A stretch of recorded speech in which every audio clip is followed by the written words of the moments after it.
એ મમ્મીજી લાંબુ જીવવું હોય ને તો આ સોપડીમાં લખ્યું છે એ વાસુ. હા વાઈસ વાઈસ મારે હજી લાંબુ જીવવું છે. પેલું ખોરાક અડધો કરી દ્યો. બીજું પાણી બમણું પીવો. ત્રીજું કસરત 3 ગણી કરવાની.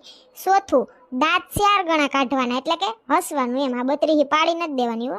ને પાંચમું વહુનું કીધું હોય ને 100 ગણું માનો ને તો લાંબુ જીવો.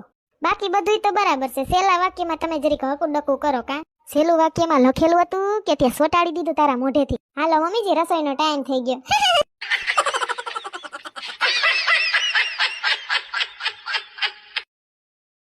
એ મમ્મીજી લાંબુ જીવવું હોય ને તો આ સોપડીમાં લખ્યું છે એ વાસુ. હા વાઈસ વાઈસ મારે હજી લાંબુ જીવવું છે. પેલું ખોરાક અડધો કરી દ્યો. બીજું પાણી બમણું પીવો. ત્રીજું એ મમ્મીજી લાંબુ જીવવું હોય ને તો આ સોપડીમાં લખ્યું છે એ વાસુ. હા વાઈસ વાઈસ મારે હજી લાંબુ જીવવું છે. પેલું ખોરાક અડધો કરી દ્યો. બીજું પાણી બમણું પીવો.